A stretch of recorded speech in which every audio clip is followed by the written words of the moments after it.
Guess what? Discover's accepted at 99% of places that take credit cards nationwide. You heard it right, 99%. If you don't think so, maybe it's time to face facts. You're stuck in the past.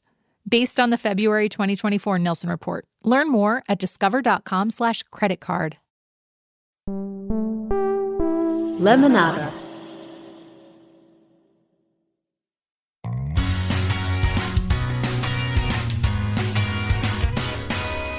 Hello, and we are here for More Happier, a podcast where we get more happier.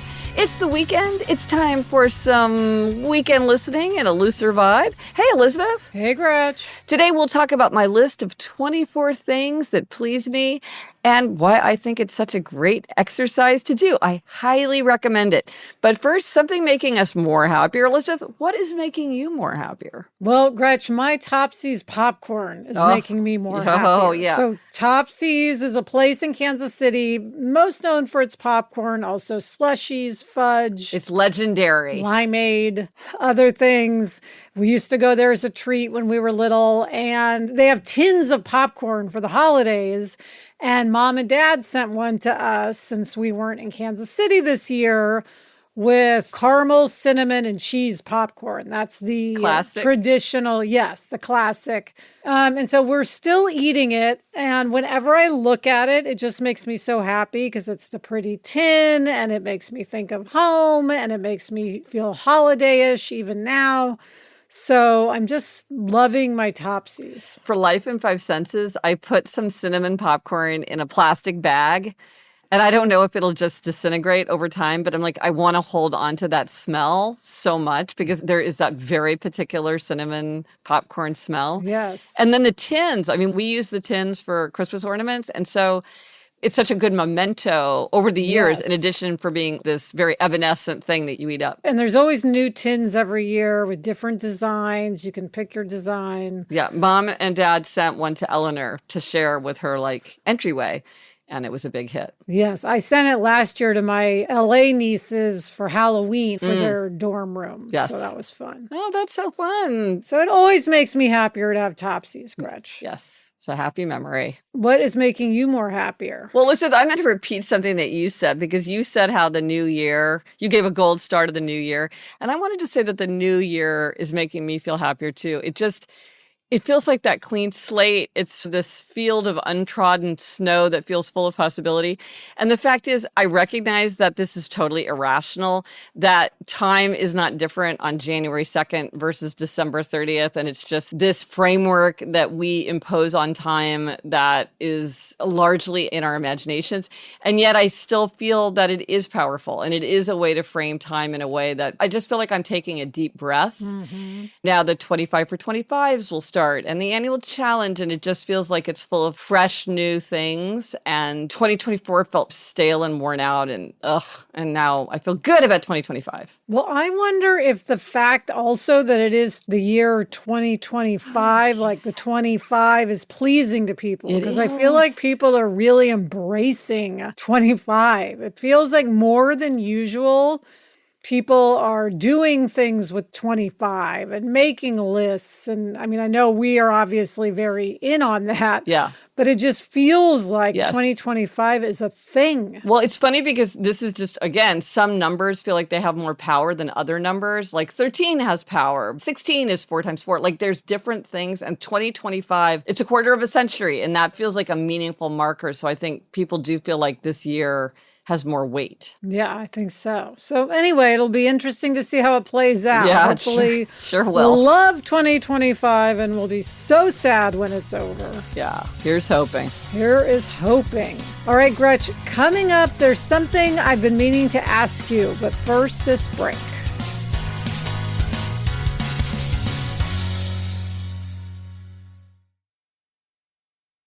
Elizabeth, you and I, we love our dogs, Barnaby, Nacho, Daisy, and we want to feed them a healthy diet. That is an investment in their health, their longevity. It keeps them from having to make visits to the vet. And one thing I know about Barnaby is he loves his food. And with Maeve, I just poured the food out of the bag and serve it frozen, and he's excited to eat it. Your dog is biologically primed to digest and absorb key nutrients from an unprocessed, low-carb, high-protein, raw meat diet. And Maeve's raw food diet is formulated to meet your dog's needs. Most dog parents see results in 28 days or less. Make the switch to raw today. Right now, Maeve is offering 20% off your first order at meetmaeve.com/happier. That's spelled MAEV. Go to meetmaeve.com/happier to receive 20% off your first order. That's meetmaev.com/happier. You know how sometimes a meal leaves you energized and other times sluggish, foggy, or even hungrier? That may be your glucose talking. Foods that are sugar and carb heavy, and you know my experience here, cause your body's glucose levels to spike, often followed by a crash. This matters because it turns out 88% of us have suboptimal metabolic health. So glucose could be the next big thing to track when it comes to health. That's why we're excited about Lingo, a new bio-wearable from Abbott that tracks your glucose in real time. I've been wearing Lingo for weeks now, and I've learned that for my body, if I move around after I eat a meal, my spike is much more gradual, much lower. And so I've learned that I just need to get up and move around after I eat. What works for me might work very differently for you, but that's what works for my body. To see how your body responds to food and learn what you can do to improve your metabolism, try Lingo. It starts at $49 for a 2-week plan, no prescription needed. For a limited time, save 10% on your first order with Happier at hellolingo.com. The Lingo glucose system is for users 18 years and older, not on insulin. It is not intended for diagnosis of diseases, including diabetes. For more information, please visit hellolingo.com/US. Okay, Gretch, there's something I have been meaning to ask you. We talked about the fact that you wrote a list of 24 things that please you for your 24 for 24 list. That was one of your items. Yeah. And I've been meaning to ask you to tell us what they are. But before we get to the whole list, how did you like doing the exercise? Okay, so I just randomly came up with this idea, so I wasn't really sure how it would play out. And I have to say that I loved it.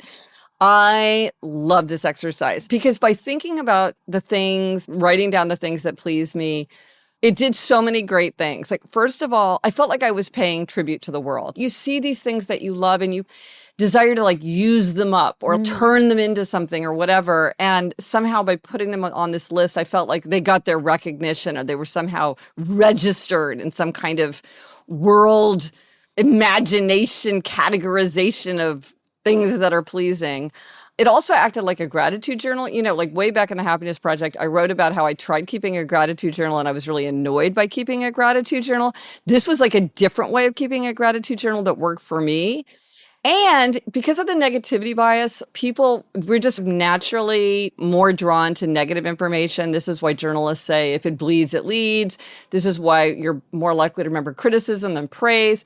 Our attentions are more focused on negative information because that's probably what we need to remember and know, right? Because maybe we're at risk or there's a tiger chasing us or whatever. We sort of need to fight against that by consciously training our minds against the negativity bias. And so I found that it both focused my mind on the beauty of the world and pleasing things, but also the hunt. You know how it's fun to be on the lookout for something? Yes. And then when you find something, you're like, ooh, I found it. And I think sometimes people get this by like going to a used bookstore or by going to a garage sale. And so I felt like I was constantly on the hunt to identify these things just as they were flickering through my mind.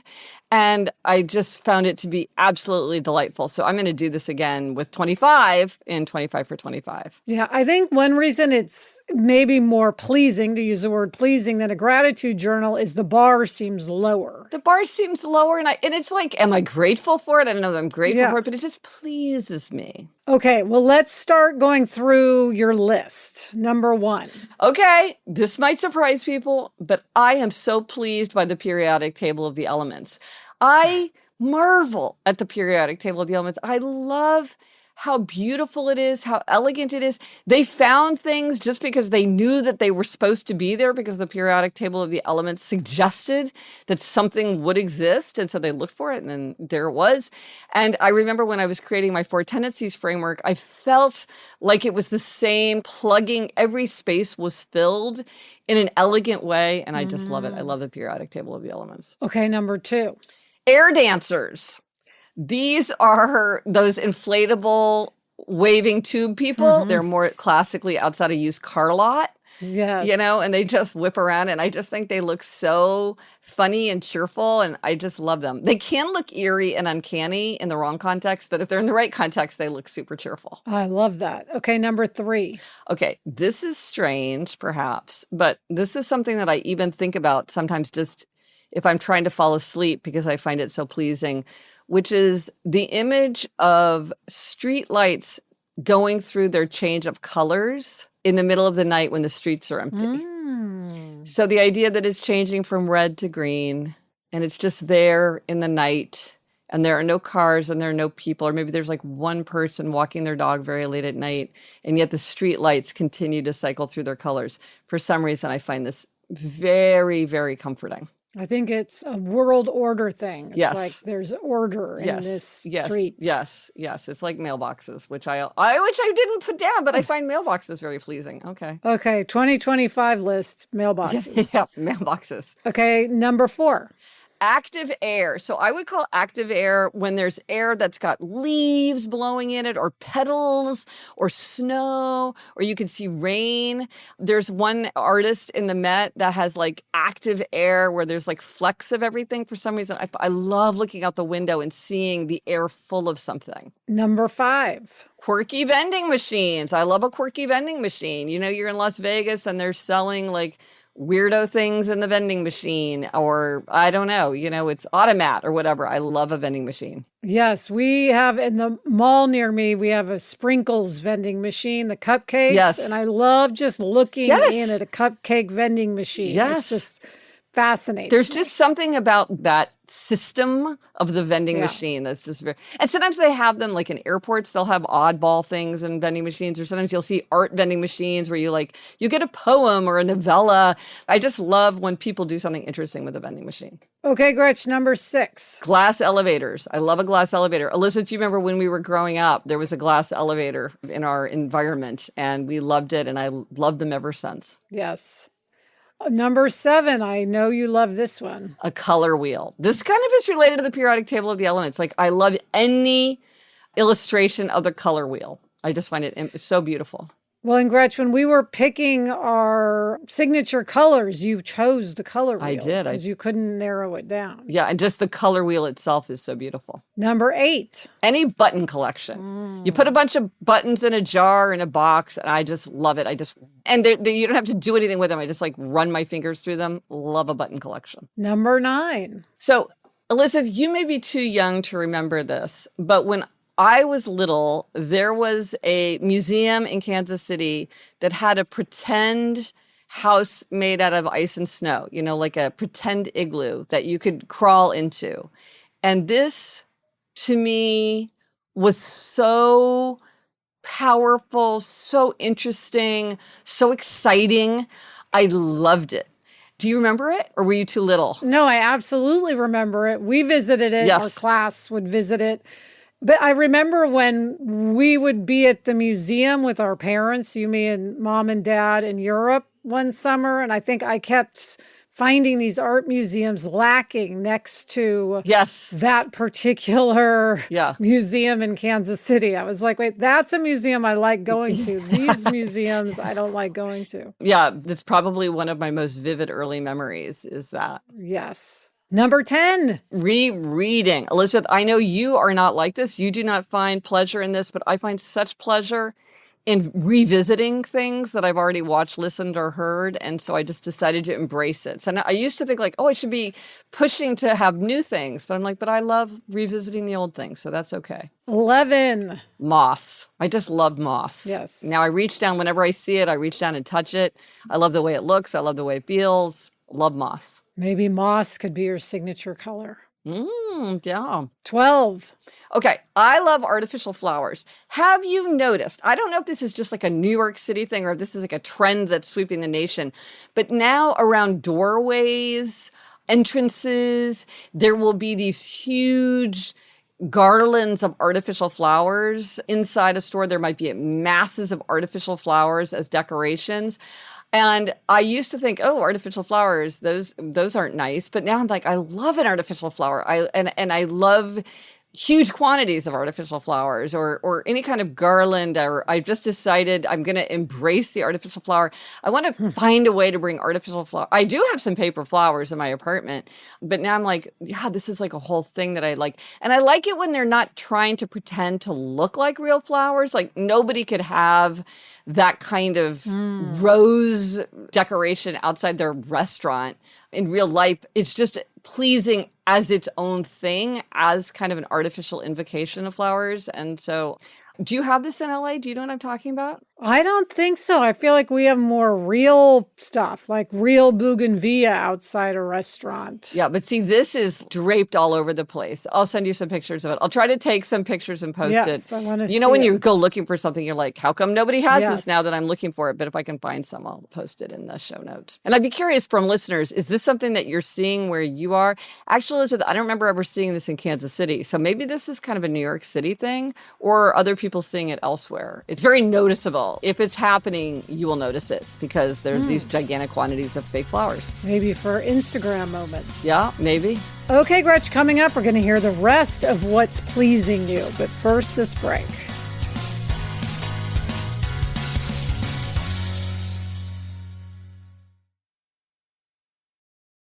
Are you still quoting 30-year-old movies? Have you said cool beans in the past 90 days?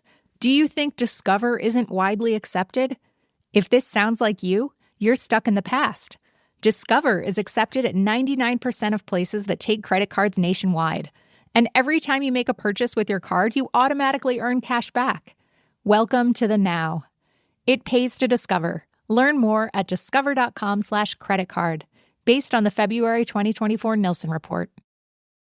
This new year, why not let Audible expand your life by listening? Explore over 1 million audiobooks, podcasts, and exclusive Audible originals that'll inspire and motivate you. Just open the app and tap into your well-being with advice and insight from leading influencers, experts, and professionals. Whatever your focus or interest, there's a listen for it on Audible. You'll find titles on better health, including personal fitness, nutrition, and relaxation. Hear ways to improve your relationships, both in your work and personal life, or how to embark on a new career strategy. If you want to overhaul your financial life or hear smart talk about investing for your future, you'll find that too. Ultimately, it's all about starting good habits. Making a positive change is the best resolution you can make for yourself, and Audible can help. There's so much opportunity and more to imagine when you listen. Let Audible help you reach the goals you set for yourself. Start listening today when you sign up for a free 30-day trial at audible.com/happier. Okay, Gretchen, we're back. We are talking about 24 things that please you, which is such a delightful list. Number 13. Okay, so a lunchbox. Okay, there's certain things that are like a vending machine. It's just like, that's just a great form of object. And I love a lunchbox. And when I say lunchbox, I have in mind, in particular, the classic rectangular metal kind with like a little handle. When I was growing up, like I had one, and I remember it had this very particular smell because I actually brought it to school with my lunch in it. I wish so much that I still had my lunch boxes from then. But when Eliza and Eleanor were little, we had a Disney princess kind of mini lunchbox. And when we were going through all their toys to give away, I was like, well, we can't give this away because I love it so much. And Eliza and Eleanor thought that was hilarious. They're like, what are you going to do with a mini pink Disney princess lunchbox? And I'm like, I just love it. I just want it because I just love it as a thing. I don't know what I could do with it. Maybe I'll fill it full of buttons. There you go. Now that I think about it. But I just love a lunchbox. I think it's just a classic form that can't be beat. Well, I think you had a Partridge Family lunchbox. Oh, I'm if I sure that I remember did. correctly. I'm sure that I did. Number 14. Oh, another thing that I really appreciate, and we talked about this with Travel Hacks, is the roller bag. A great invention. You and I, we rolled our bags all over England. And boy, we are glad we were not hefting them over our shoulders. The roller bag is a great invention. It pleases me every time I use one. Number 15. This is also one that came out of our trip to England, which is flowers and grass going out of a stone wall. And like, it was so sweet because by the end you'd be like, look, Gretch, there's flower and grass growing out of a stone wall, just the way you like it. And I'd be like, look, it's so beautiful. There it is again, flowers and grass growing out of a stone wall. I think some of our listeners think it's very sweet the way something that to them is something that they literally see every single hour of their lives. It's something that gets me hopping up and down with enthusiasm. But there it is. I love it. I love flowers and grass going out of a stone wall. There is a lot of it in England. Yes. Okay, number 16. Anything trompe l'oeil or miniature. And maybe there should be two things, but I feel like these are things that trick the eye or delight the eye with something unexpected. So trompe l'oeil is anything where you look at something and it looks three-dimensional when it's really flat or something like that. And then, of course, miniatures. I love anything miniature. You do. You have miniatures around your apartment. Yes, I do. I love delightful in and of themselves. Yeah. Well, and funnily enough, in Kansas City, there was the Toy and Miniature Museum, which we didn't even go to that much when we were growing up. And now I go to it all the time. It's kind of funny. Number 17. Okay, this one was inspired by you, Elizabeth. And this is a good example of when somebody tells you something that pleases them. Often you're like, that pleases me too. I didn't even think about it. But you are a huge fan of the department store lunch. And whenever we are on a sisterly adventure and we have the occasion to go to a department store, we always try to time it so that we can have a department store lunch. And I don't know why this is so pleasant, but it sure is. And you were the one who taught me about that. And Mom introduced me to it, Gretch, because we would go to New York, we'd go to Bloomingdale's and go have a department store lunch at Bloomingdale's. And I just absolutely loved it. And I still do. Yeah, it's fun. Number 18. Well, this is back to the miniature thing. Okay. I like a tiny glass jar with a cork stopper. I bought some of these at a store and they were just like, here are some empty tiny glass jars with cork stoppers. And I could not stop myself from buying them. I'm like, I just simply want them. I have them in a drawer. The day will come when I really need a tiny glass jar with a cork stopper and I'll be ready. But in the meantime, I just like knowing that they're there. A friend of mine gave me a lot of little tiny gold stars because I love gold stars so much in a tiny glass jar with a cork stopper. And it's like one of my favorite things that I own. Okay, number 19. Oh, this is one of my favorite things to do. So let's say it's the holidays, right? And I'm very sleepy. And so I just lean over and I'm closing my eyes and I'm drifting off to sleep while my family is talking around me. Like they're just talking, they're just making conversation, or like they're just doing things and I'm sort of gently drifting off. That is like my most cozy feeling. Similar to that, I remember again from being little is dozing off in the back seat of a long car drive of a road trip with like Mom and Dad talking in the front seat. Yes. And the radio on and just drifting off. Exactly. That's exactly the same vibe. Number 20. Okay. So, we have this lake house that I'm so excited about. I realize that something that really pleases me is an uninhabited island in the middle of a lake. And one of the things about the lake that our house is next to is it has an uninhabited island in the middle, which is very small, but it's still an uninhabited island. It has a burned out house and it has lily pads. And I'm like, that is so great. I love the burned out house. I kayak and there's the burned out house. I like the uninhabited island, but there's something about an island in the middle of a lake, even like as the title of a painting or a book title, the island in the middle of a lake. It's just, and Christopher Alexander says that something roughly in the middle makes things more pleasing. That's one of his patterns in a pattern language. So it's something roughly in the middle of a lake. This summer, you should have a picnic on that island. As an upholder, I feel like, is it permissible for me to do that? But then part of me is like, why not? So I'll have to have my questioner husband be like, why can't we go take a picnic on that uninhabited island? But I think he's going to need to coach me into it. Okay. But yeah, why not? We won't do any harm. Number 21. I like eating with a little spoon or fork out of a little container. You know when sometimes you just have like a little container or something and you have a little bitty spoon? I don't know why. I just like that. I think it's fun. Number 22. I love a fire in a fireplace. Any fire in a fireplace, if it's at home or like if you go to a restaurant, you know how sometimes restaurants will have a fire in a fireplace. I love that. Yes. If I could suggest anything for the Met, I think if they could have fire somewhere, just a very super safe fire, because I'm sure that if you're like have a bunch of art around, you're not necessarily that enthusiastic about fire. But I just feel like fire is just so pleasing. And so I love fire in a fireplace. Absolutely. 23. Well, speaking of the Met, I love a Renaissance portrait. There's a very particular look for a Renaissance portrait. The background colors are often absolutely gorgeous. There's a certain way that they draw people. There's just something about them now because they've redone that part of the Met. There's a whole room that's just Renaissance portraits, and it's one of my favorite rooms in the whole Met now. Okay, Gretch, finally, number 24. Okay. So if you take the subway a lot in New York City, some of the time you're underground, which is fine. And so you're just underground. But there are places in New York City where it comes out from underground and it's running above ground. And this is so fun because now you're like kind of raised, you're looking all around at New York City, which is super fun and interesting.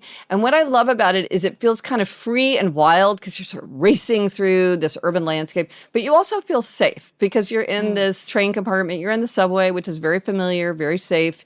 And I just love this combination. And so most of the time when I'm traveling, I'm underground, but every once in a while, I'm going to someplace where I do go above ground, and that always feels like kind of a special treat for me.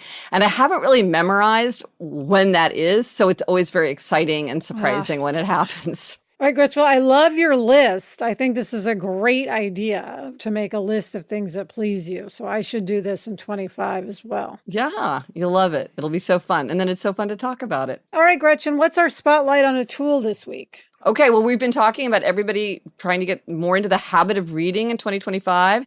And if you're trying to build the habit of reading, it helps to have a list of books that you're very excited to read.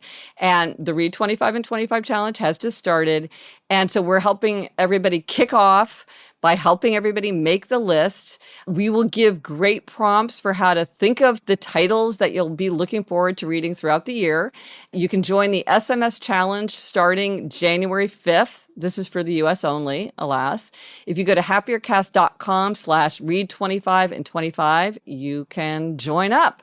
More reading for all in 2025. Yes, I joined yesterday. Good, yay. All right, Gretch, what is our quotation today? Okay, now this was inspired by my list because so many of the items on my list reminded me of this passage from C.S. Lewis's book, Surprised by Joy. He writes, "Once in those very early days, my brother brought into the nursery the lid of a biscuit tin, which he had covered with moss and garnished with twigs and flowers so as to make it a toy garden or a toy forest. That was the first beauty I ever knew. What the real garden had failed to do, the toy garden did. It made me aware of nature, not indeed as a storehouse of forms and colors, but as something cool, dewy, fresh, exuberant. As long as I live, my imagination of paradise will retain something of my brother's toy garden." Oh, I love that. So Elizabeth, are you feeling more happier? Yes, I am feeling more happier. Thank you to Chuck. Get in touch. Gretchen's on Threads, TikTok, Facebook, and Instagram at Gretchen Rubin, and I'm on Threads and Instagram at Liz Craft. Our email address is podcast@GretchenRubin.com. And for everything related to this episode, links, photos, and more, go to happiercast.com. Bye, Gretch. Bye, Elizabeth. The best time to start a happiness project is 20 years ago, or maybe 25 years ago. The second best time is now.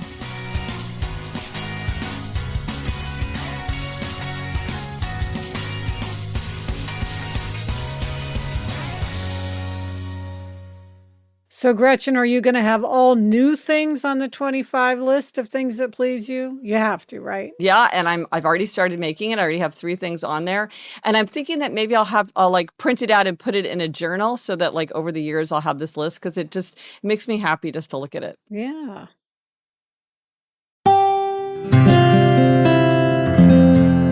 From the Onward Project.